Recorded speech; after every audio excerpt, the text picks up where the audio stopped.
নেতাসকলে বিটিচিখন শাসন কৰিছিলে। যেতিয়াৰ পৰা বিজেপি চৰকাৰ আহিছে তেতিয়াৰ পৰা বিটিচি এটা আপোনালোকে দেখিবলৈ পাইছে যে ইয়াত এখন চেণ্ডিকেটৰ বাহিৰে আৰু বেলেগ ৰাজনীতি চলি থকা নাই।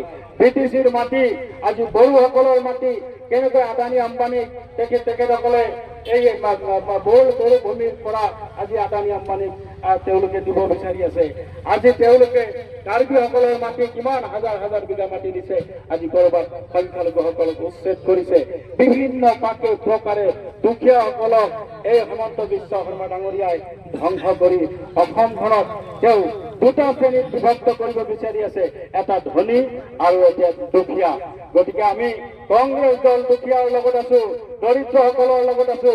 সকলো জাতি জনগোষ্ঠীৰ যিসকল দুখীয়া দৰিদ্ৰ মানুহসকল আছে সেইসকলক আমি কংগ্ৰেছ দলৰ লগত থাকি আমি আমাৰ দেশৰ যে আজি সংবিধানখন আম্বেদকাৰ ডাঙৰীয়া ইমান অশেষ কষ্ট দুখ আৰু ত্যাগৰ ত্যাগ আৰু বলিদানেৰে আজি আমাৰ এই সংবিধানখন আমাক পাইছিলো আৰু সেই সংবিধানখন আমি ৰক্ষা কৰাৰ আমাৰ অধিকাৰ আছে।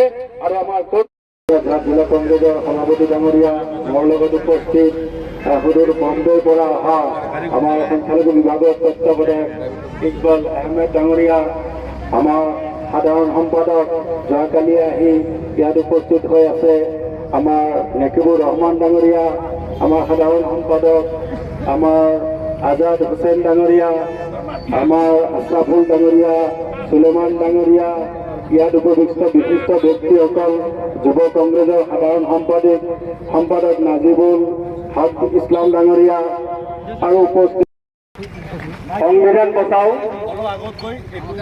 যি পদযাত্ৰাৰ কাৰ্যসূচী